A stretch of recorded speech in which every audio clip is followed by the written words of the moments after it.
gang, it's Mark Gilliard again for AIM Country Music Television. My guest today is Jay Jones.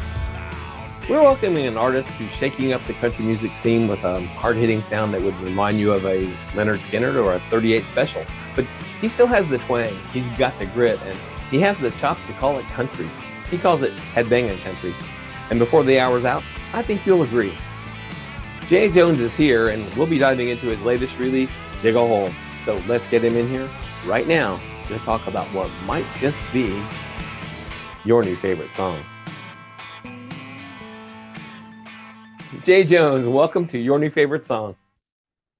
Thank you. Thank you very much for having me. I appreciate it. Oh, you're very welcome. We're so glad you could come today. Well, thank you for having me. You're welcome. Hey, before we dive in too deep, I'd love to give you a chance to introduce yourself to the audience. We'd like to hear about your musical journey, how you got started, what you're doing right this second, where you're headed. Just take your time. We're not in a hurry. Sounds good, man. Well, my name is Jay Jones. I was born and raised in the Memphis, Tennessee area. I still live outside of Memphis in Arlington, Tennessee, but still considered the Memphis area. I've kind of been doing music off and on, I grew up in the churches and the school. We did the school plays and the church cantatas and things like that. And so I've kind of had it kind of drilled into me. Um, but then I kind of found my niche. My family opened a little restaurant, bar and grill a few years back, and we booked live music, and that's kind of where I started sitting in with the bands. Some of the bands, they heard that I would sing because we also did karaoke. So some of the bands would hear and they said, "Hey, we know you sing. Get up here and sing." So I get up and sing with some of the bands, and then when we decided to close the restaurant, um, the very same week, one of the bands that played with us all the time and was a favorite there at the little bar, uh, they had parted ways with their lead singer, and so they put a post out on social media that said, "Hey, we're looking for a lead singer," and I jokingly said, "Hey, my schedule's open too," because it was kind of like I said, they both happened in the same week. And the guitar player called me and he was like, "Hey, man, yeah, if you wanted it's yours." And I went, "No, no, no, I was just kidding." I was like, "I don't, no, no, thanks." And so I literally, I'm not lying. I told him no probably about 6 or 7 times before I said okay. And I started playing with them. Like I said, it was a local cover band. Started playing with them for a few years, and I decided that, well, I knew I wanted to do more. I knew I wanted to. I had some ideas for songs. I wanted to start doing some original music. Um, we were asked to open for a national touring band one time, and the first time I took the stage on that on a much larger scale than your local bars. The first time when I first took that stage, I went, "Oh yeah, no, this is what I want to be doing." And this is for me. Yeah, most definitely. So I kind of started, started throwing some ideas on paper and working with a couple of guys here local in the Memphis area, Justin Reimer, who had a studio here, Cross Tracks Studio. Um, and so he was like, "Yeah, come on in. Let's sit down. Let's work on this. You got talent. Let's see what we can make happen." So I went in with a couple of ideas written down on paper, and as a matter of fact, the very first song that he and I tracked, I said, "Well, I got an idea for these two different songs." I got this for the opening verse and this and that, and then I was like, and then I've got a completely different idea for a completely different song. I was like, and it goes something like this. And he said, "You don't have two songs." He goes, "You don't have two incomplete songs. You have one complete song." And so I wasn't really seeing where he was going with it, but he took the two, mashed them together. We put some music to it, and boom, and we were off and running. So had a great time doing that, and I released it. The debut album was called Country Boy Proud, and it did okay. I did have a lot of bad bad bad management and a lot of people with some you know uh, a lot of people with just bad information, and so it didn't do as well as I thought, but that's okay. Everything that we do we learn off of, and we move forward. Exactly. Exactly. What's the name of the song that was two that became one? The two song that was actually Full Throttle. Full Throttle. And yeah, so if you go and you listen to that one, I had an idea. The first verse is talking about work and you can't stand your boss, and I had an idea for a song. Disgruntled, sick of working, and so after work he just goes to the local bar, and so I had an idea for that. And then Full Throttle, I had the chorus for Full Throttle, which is all about, yeah, I'm going to go out and just get on my bike and just ride.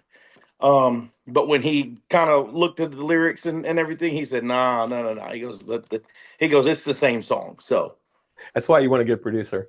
exactly, exactly. And he did a great job. He did a fantastic job. He wound up closing, he got a, he got to deal with Apple and wound up closing his studio, and he moved down to Florida. So he's doing good, and I wish nothing best for him. I wish he was still here because he and I worked very well together. Right, right. Have you had other challenges other than the early, management misdirection kinds of things, like with bringing the sound because you're, like traditional country fans, or maybe the industry gatekeepers, the non-traditional isn't always accepted that great, and you have an edge to this I, song. Had you had some conflicts in that way?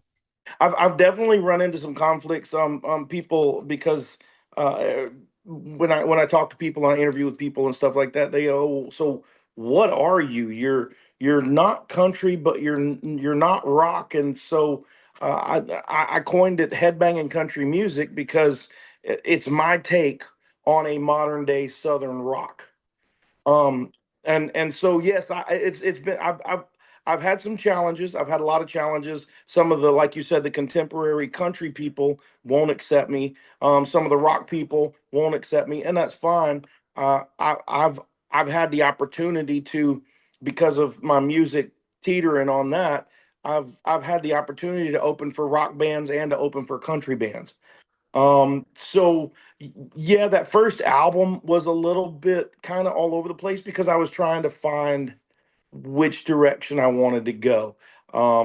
So we tested, we recorded the songs that I wanted to record and put them out there, and got feedback. And of course it's the feedback that we got was also all over the place. People like this song because it's more rock. People like this song because it's more country. So that was the first album. So we've recorded a few more.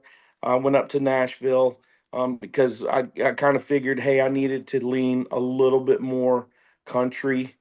That was the overall, just from feedback from people in the industry, from, well, people, not you in particular, but people like yourself, that have music shows. They were going, well, I can't really, you're a little too heavy for my show. And then other people were like, well, you're a little too country for my. So it was a hey, we gotta kind of pick a way and roll with it. So we decided to go to Nashville, work up there with some guys up there, and we went a little bit more country. I still I'm still hanging on to that little southern rock kind of feel as well, but it is a little more country, some of the stuff that we're releasing now. Well, you seem comfortable there. I think it's a good fit for you. So Very much. Oh, I'm very comfortable. I'm I'm a rock guy at heart, but I'm born and raised country, and I mean, so I can teeter whichever way I need to, but I've decided I'm very comfortable. I'm in my comfort zone, doing a little bit more country. no, I think people that try to appeal to everybody wind up not appealing, to really anybody. So, picking a lane is a good thing. Yeah, Well, most definitely. you've carved out a pretty unique blend anyway. I mean, it's there's some reminiscence of like the Leonard Skinner's, the Outlaws, 38 Special. In these days, that's Big and Rich has some that way. Zach Hmm. Brown, Jelly Roll, Yes, they're all poking exactly. around in there. So, you're in Yeah, good company. It's yeah. I believe right now it could be your time. That's what we're hoping for, and that's what we're shooting for. Well, what would you say are your largest influences? Well, again, man, I'm I'm all over the board. I mean, and You're if a you listen melting to my pot. music, yeah, I mean, you're gonna hear all kinds of stuff. I mean, from the 38 specials and the Leonard Skinners to the some of the more moderns, the Jason Aldeans and Brantley Gilberts. But But even the I've got a song "Angel on My Shoulder" that is kind of a little tip of the hat to Charlie Daniels, because it's got the fiddle and everything in there. So, um, I man, my influences are all over the board. Hank Jr. I mean, yeah, I'm literally all over the board. So, like, who right now? Who would you put on the radio, like cruising down the highway right now? Who would be the go to, other than your own? Um, Because I think artists tend to go and listen to their own anyway. But who would you listen to as far as other people? I mean, Luke Combs and Chris Stapleton are killing it right now. And so you can't go wrong turning those guys on. I mean, but I'll tell you what, man. Lately, I don't know why, but I've been kind of on a '90s country kick. So I've just kind of been listening, going back because I'm because and the song "Dig a Hole" is kind of a little. It's got that '90s country feel to it. And so that I don't know. I don't know if it's just the nostalgia or what. That '90s feel is starting to come back and resurface in the country industry, and I mean, it's just, and the music then was just so good. Well, we're here today to talk about that song, the video for "Dig a Hole." Yes. Tell us a little bit about it before we play it. We'll let So everybody experience this. So "Dig a Hole" was a song. So I've been working with Keith Burns, who was he played with Joe Diffie back in the day, and he was one of the founding members of Trick Pony. So he and I have been working together for the past probably year and a half or so uh, on some stuff, and so he sent me this song. It was written by a couple of guys named Parker and Delaire, and the version that he sent me was their original version, and it was a little it was kind of folk, and so I listened to it and I was like, well, I think Keith might be missing the mark. And I said, but he sent it to me and he felt pretty high on it. I said, so let me listen to it again. And so I listened to it about two or three more times and I went, okay, I see where he's going with this one. And so I love the message of the song. Uh, and so I said, hey man, I was like, I called him up and I said, hey, yeah, let's roll with that one. And I was like, I like it. I think we can do a lot with it. And he said, so you heard what I heard? I go, I don't know exactly what you heard, but I heard something. I said, so between what you heard and between what I heard, we can come up with something. And we were pretty much, when we got into the studio, we were pretty much on the same page about everything. Right. Yeah, makes sense. I definitely see, especially compared to the earlier version, the Jay Jones spin. Yeah. Yeah, exactly. Oh yeah, no, there's definitely we definitely put our spin on it. Brought it a little more, I would say a lot more country, but also put that little bit of rock feel to it as well. And it's a song that people can relate to. I mean, everybody's been through a bad breakup. There You you know go. what I mean? And that's what it's called, "Dig a Hole." And that's exactly what it is. We tried to move mountains. All we did was dig a hole. Uh, I mean, the story kind of tells itself. It does. Yeah, that's one of those songs kind of writes itself around the key, doesn't it? Most definitely. Well, I'm ready to play the video now. How are you up for it? I'm definitely up for it. Yeah, man. Let's take a look at it. Fantastic. You're watching Jay Jones' video for "Dig a Hole" here on AIM Country Music Television.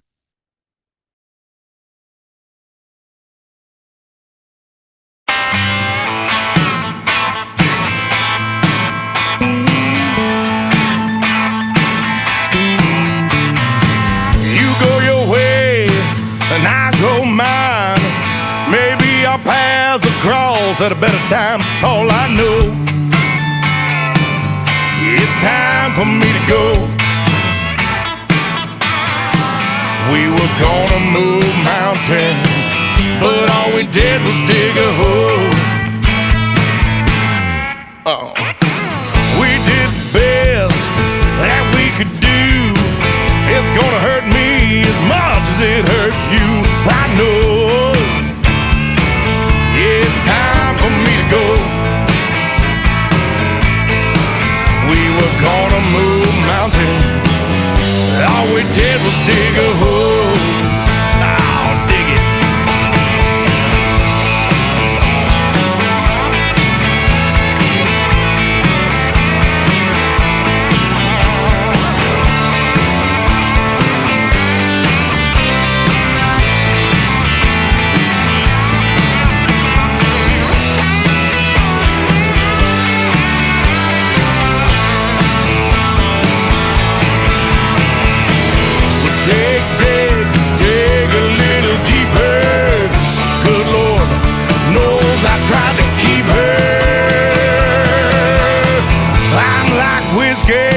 and you're like wine. Let's agree to disagree. Move on down the line. Yeah, I know it's time for me to go. Yeah, we tried to move a mountain, but all we did was dig a hole. Girl, we tried to move a mountain, but all we did was dig a hole. Yeah, we tried moving mountains, all we did was dig a hole. Dig a little deeper. Dig a little deeper. Dig a little deeper. Dig a little deeper. We were gonna move a mountain, all we did was dig a hole.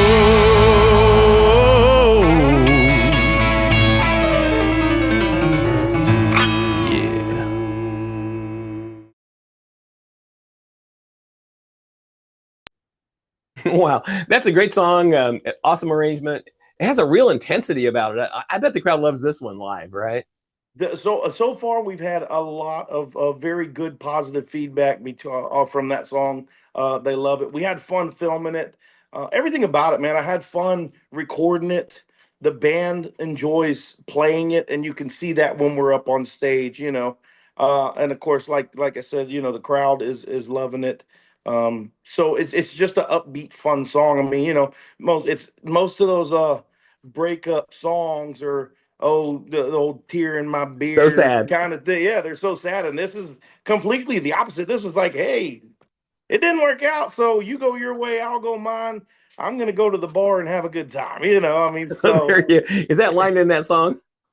well, it's you go your way and I'll go mine. Yeah, yeah, most definitely. There you So, go. Well, that video makes me want to see you guys live. That's oh, it's quite a fun. I mean, performance. and the action in that video with the band, that's literally that's the way our show is. I mean, that's the one thing I tell my guys. Yes, we're here to do a job, but our job is to make sure people have a good time. So we need to have a good time, and we do, man. Every time. I mean, we love music. We love the guys that I have right now, man. We love playing together. We love being on stage together, and it's just and it shows. It shows on the stage. Yeah, it's infectious. Yeah, thank you very much. I appreciate that. Well, we need to wrap this up. So take a minute, tell us where we can find you online, on stage, and where we can buy or listen to all this music. You can find me anywhere. I'm on all social medias. I tell everybody the easiest way to find me is to go to my website, headbangincountry.com. It has links to all my music, all my socials, my YouTube page. It has links there, headbangincountry.com. Perfect. That is so easy. I try to make it one-stop shop. And it's true. If you type in Jay Jones, you find a lot of stuff. But if you type in Headbangin Country, you only find Jay Jones. Right. There's a lot of Jay Joneses out there. A lot of Jay Jones. I didn't realize this, but there's even a lot of Jay Joneses in the music industry. So yeah, if you Google Headbangin Country, boom, there's only one. You're going to be zeroing in on him. Exactly. Fantastic. Well, Jay, thanks so much for coming on today. It's been great having you. Mark, thank you very much for having me on. I do appreciate it. I appreciate everything that you do for us. Well, you're welcome anytime, Jay. Ladies and gentlemen, Jay Jones. Thank you. So, what do you think? Is Dig a Hole going to be your new favorite song? This has been Mark Gilliam for AIM Country Music Television. Thank you for watching.